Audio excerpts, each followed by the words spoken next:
Muy buenas, bienvenidos a una semana más aquí a Profesor Ciencia. Hoy empezaremos con matemáticas, en este caso una duda de integrales que nos ha hecho yo con el alumno sobre cambio de variables y qué diferencia había por partes y por qué se hacía por cambio de variables y no por división de polinomios. Voy a tratar de con un ejemplo sencillo que lo entendáis, ¿vale? En el espacio de avances tecnológicos, desarrollo tecnológico, hoy seguiremos hablando de la energía, de la transformación de la energía. En este caso hablaremos cómo una placa solar, ¿vale?, es capaz de transformar la energía del sol en luz. Es decir, ya hablamos de la evolución de las placas solares. Hoy hablaremos de las placas fotovoltaicas y cómo transforman la electricidad. Y por último acabaremos con una duda de física que nos ha hecho llegar un alumno de bachillerato que quiere que explique la diferencia entre la caída libre y el tiro vertical hacia arriba. Ahora sí, comenzamos el programa.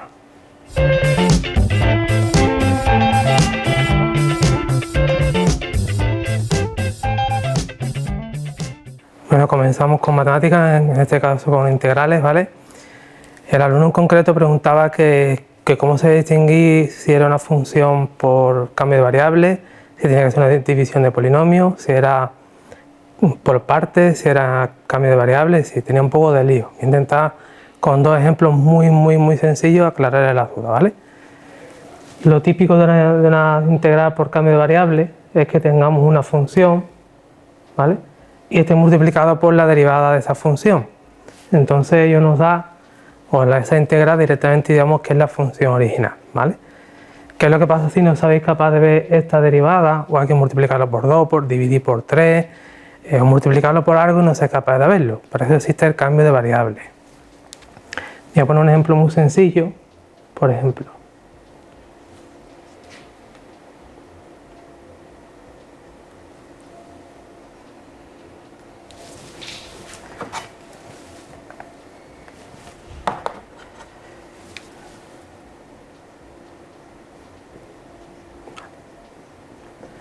Veis que es una división de polinomios, es una fracción algebraica, ¿vale? ¿Por qué no hago la división de polinomios y hago la integral por división de polinomios? La explicación es muy sencilla, y es que el grado del denominador es más grande que el numerador. Por lo tanto, no podemos hacer la división porque este es más grande que este, ¿vale? ¿Podríamos los de separarla?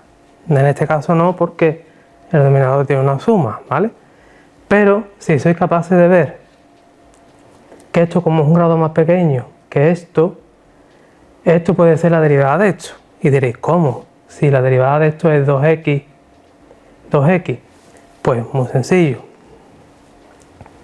Si yo saco factor común aquí, 2x, ¿vale? Es decir, si yo saco aquí, 2, me va a quedar 2x más 4. Voy a poner aquí una x también. Más 4x. Vale, ahora si yo hago un cambio de variable siempre con el polinomio más grande, ¿vale? El polinomio más grande es x al cuadrado más 4x. Indico que hago la derivada, ¿vale? Y aquí especifico de dx. A mí siempre me gusta despejar de dx.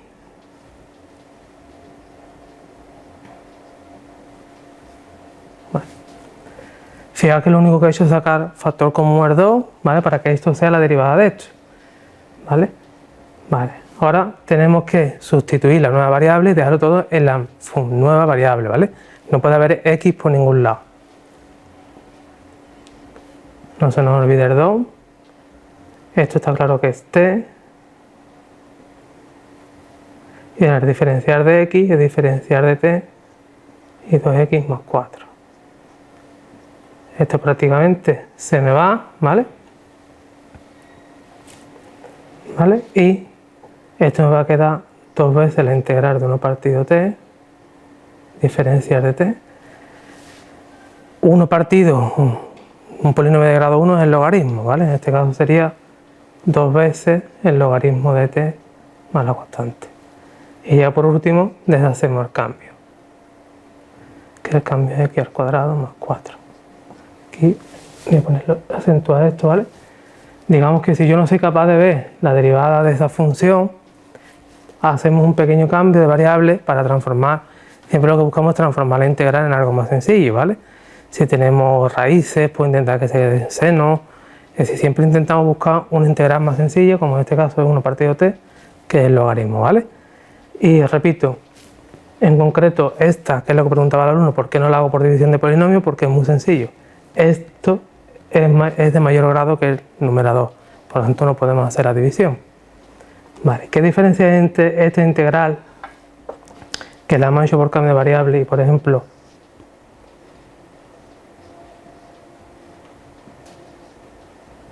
esta? Vale. O por ejemplo la misma pero poniendo aquí la x al cuadrado, ¿vale? Básicamente pues son funciones distintas, es decir, esto era un polinomio, división de polinomio, esto es un polinomio por una exponencial, ¿vale? Cuando son funciones que no tienen nada que ver, como decíamos en el anterior programa, era por parte, ¿vale?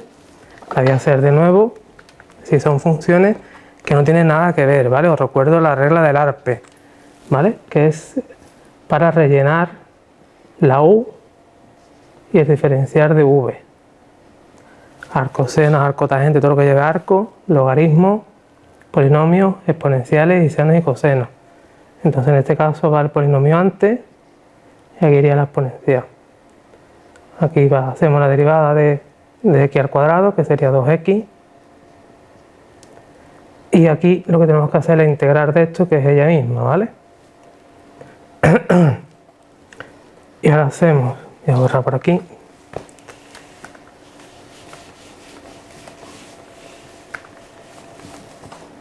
Hacemos lo de una vaca vestida de uniforme, es decir, u por v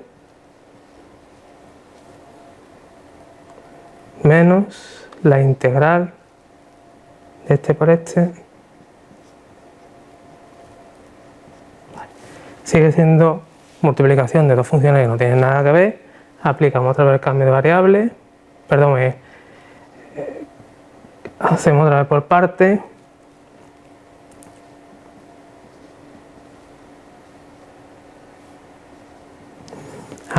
Aplico la regla del arpe, que no lo he dicho porque se entiende, ¿vale? Aquí ponemos el polinomio y la exponencial.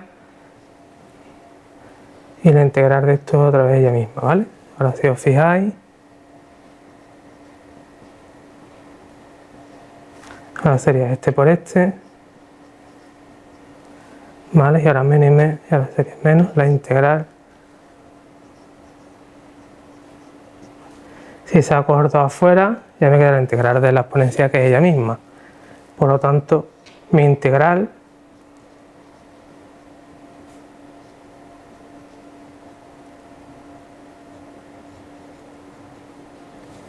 más la constante, ¿vale? Y esta sería mi integral por cambio de variable, ¿vale? Es decir, hemos hecho una por cambio de variables, ¿vale? Porque no podíamos hacer la división de polinomio. Y hemos hecho por parte, que ya lo explicamos en el programa anterior, ¿vale? Con la regla del arpe para el llenado de u diferencial de v. Os repito que es una vaca, es decir, u por v, y v por diferencial de u, ¿vale? Vestida de uniforme, ¿vale?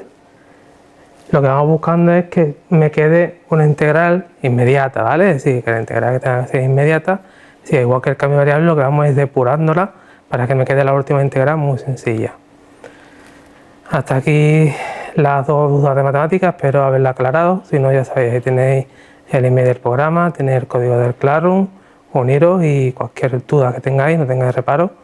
No me importa volver a explicar integrales, cualquier duda que tengáis de matemáticas, ya sabéis, también de física y química, la mandáis. Ahora seguimos con más contenido en el proceso de ciencia.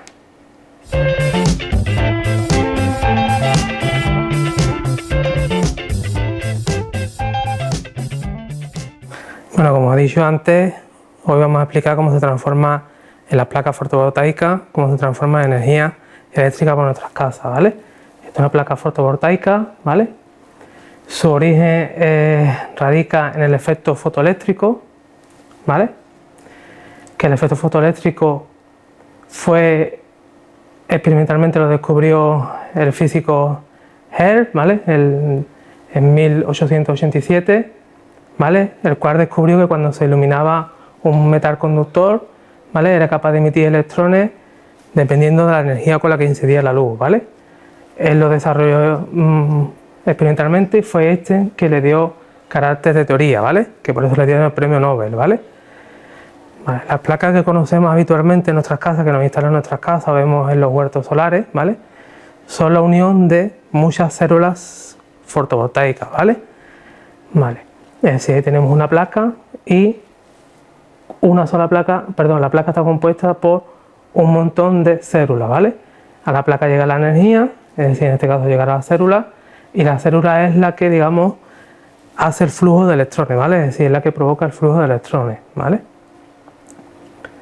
Vale, y ese flujo de electrones es la que nos va a iluminar la casa y ahora explicaremos cómo. Vale. Una célula está compuesta por básicamente un marco de aluminio, cristal, lo importante es las células soladas, ¿vale? Y sobre todo conductores, que aquí lo tenemos, semiconductores negativos, semiconductores positivos, ¿vale?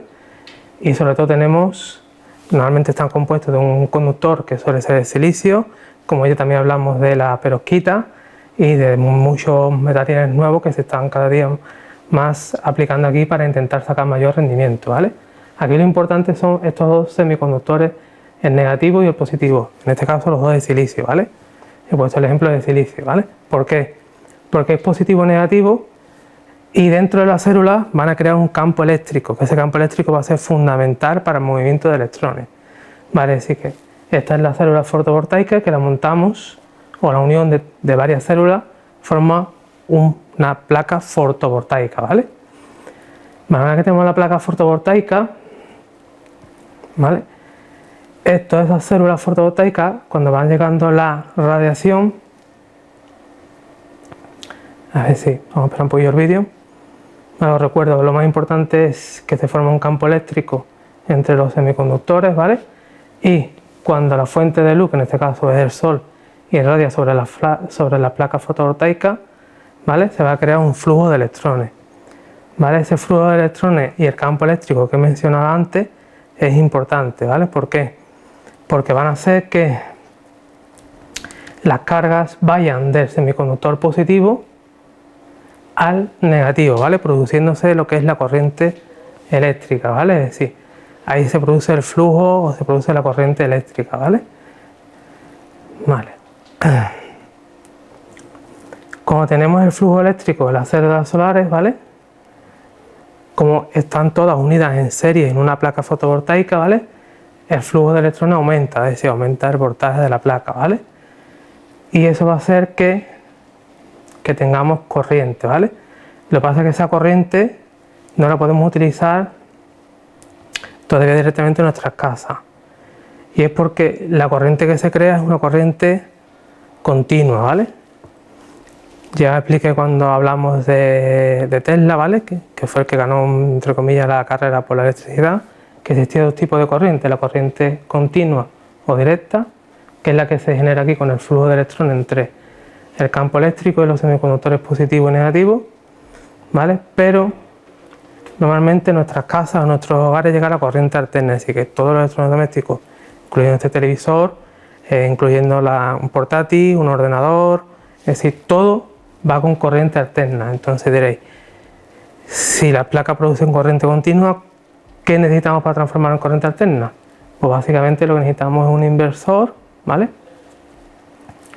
¿Vale? Que transformará la corriente continua en corriente alterna para que podamos utilizarla en nuestras casas. Y, como habéis visto ahí también, el regulador por si hubiera más voltaje de la cuenta, que no ocurriera, ¿vale? Y lo que normalmente no se instala porque es muy caro son las baterías o los acumuladores. Así que normalmente lo que se hace en las casas también es poner un contador que la energía que no aprovechemos, ¿vale? Se carga en la red, ¿vale? Es decir, salvo en casos muy raros en el campo o en altas montañas, ¿vale? No se ponen acumuladores de energía porque son muy caros y encarece la instalación, ¿vale? Pero ya recuerdo, lo primordial es que el efecto fotoeléctrico, que se inventó en 1987, que ha ido evolucionando hasta nuestros días, que se ha conseguido del 3% de Hertz a casi un 30 y tantos % de aprovechamiento de las placas fotovoltaicas, producen corriente continua gracias al campo eléctrico interno en la celda, y eso a su vez con un inversor conseguimos corriente alterna para que en nuestra casa se ilumine. y la corriente que no utilizamos la volcamos sobre la red. Esto está en vías de desarrollo, como sabéis, cada vez se produce más, como ya hablé de la cerda fotovoltaica, ¿vale? Con el material perovskita, depurando el silicio, es decir, que es un campo nuevo y animo a los estudiantes a estudiar ingeniería, a estudiar física, a estudiar química, porque esto es el futuro y esto hará que los próximos recibos de la luz dentro de muchos años sean más baratos, porque la idea es que cada vez seamos más autosuficientes con la energía y dejemos menos huellas de dióxido de carbono en la atmósfera. Ahora seguimos con más contenido en el Profesor Ciencia.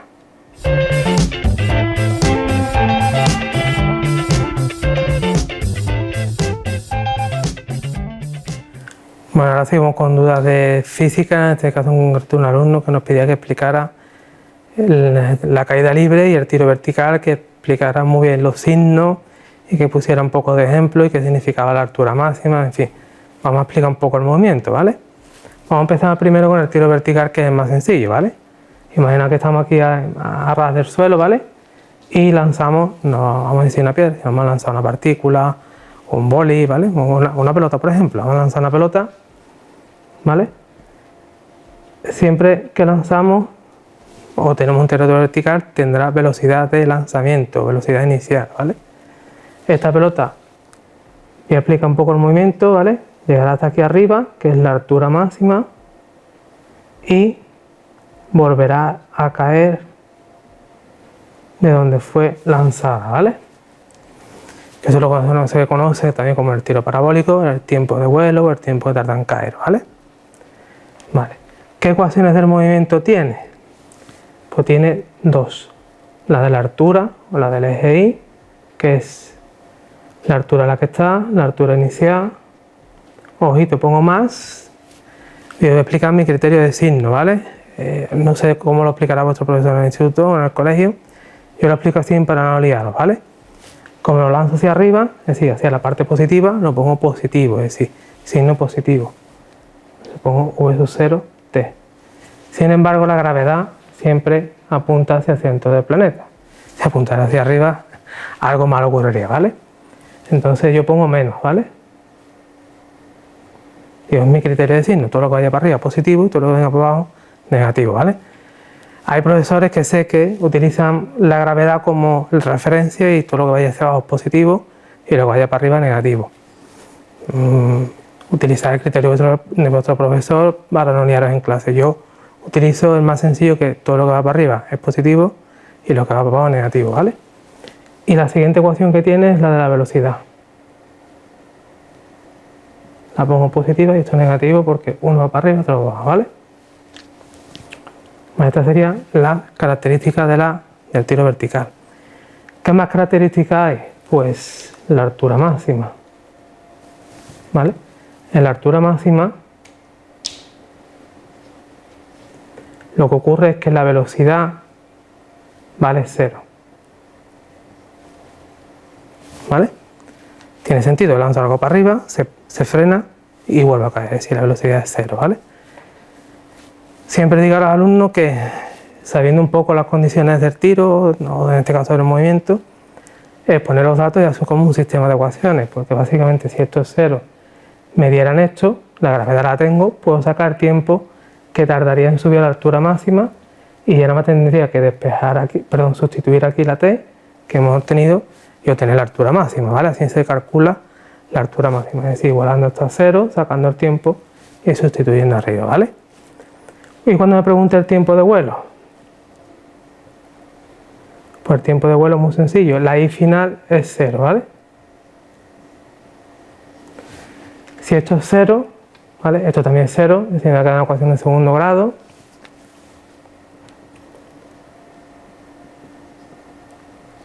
Ya lo sé de forma genérica.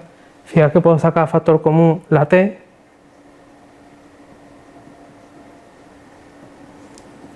¿Vale? Si esto es igual a 0 porque esto está en el suelo, tengo dos condiciones. ¿Veis? La t vale 0, que es el tiempo inicial, o la t sería v sub 0 por 2 partido de la gravedad, y esto sería el tiempo que tarda en volver a caer al suelo, ¿vale? Bueno, esto es el tiro vertical. ¿Qué pasa si en vez de ras del suelo estamos en la azotea.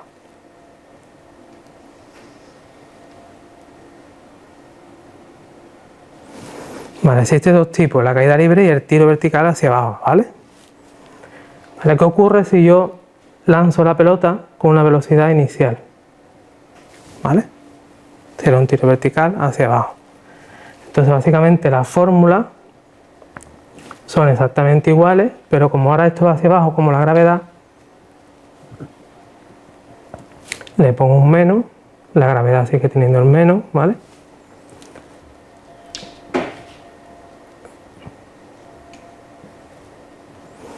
Y aquí lo único que nos puede preguntar es el tiempo que tarda en caer, si haríamos lo mismo, esto sería 0, esto sería la altura inicial y ahora nos quedaría una ecuación de segundo grado que tendríais que resolver y nos daría dos tiempos, ¿vale? El tiempo inicial y el tiempo que tarda en caer, ¿vale? ¿Qué pasa si no tenemos la mala leche de tirar algo hacia abajo? Así que lo tenemos en la mano y la dejamos caer, ¿vale? Es decir, la caída libre, ¿vale? La caída libre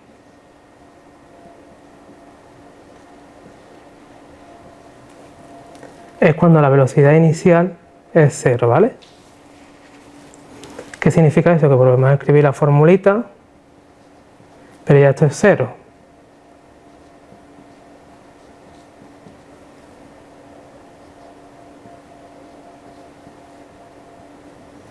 ¿Vale? Es decir, siempre que os digan se deja caer, ¿vale? No tenía velocidad inicial, ¿vale? Es la caída libre, ¿vale? Cuando lo tiramos, tiro vertical hacia abajo, lo único que cambia es el sentido de los signos, ¿vale? De la velocidad inicial. Y en la caída libre es que no tiene velocidad inicial, ¿vale? No os asustéis si, por ejemplo, os piden la velocidad en un cierto punto cuando está cayendo y es negativa porque va hacia abajo, ¿vale? Porque yo he considerado que el signo negativo va hacia abajo, ¿vale? Y hasta aquí iría explicado lo que es el tiro vertical hacia arriba, hacia abajo y la caída libre, ¿vale? Espero haber resuelto las dudas del alumno un poco, que tiene un poco lío con los signos.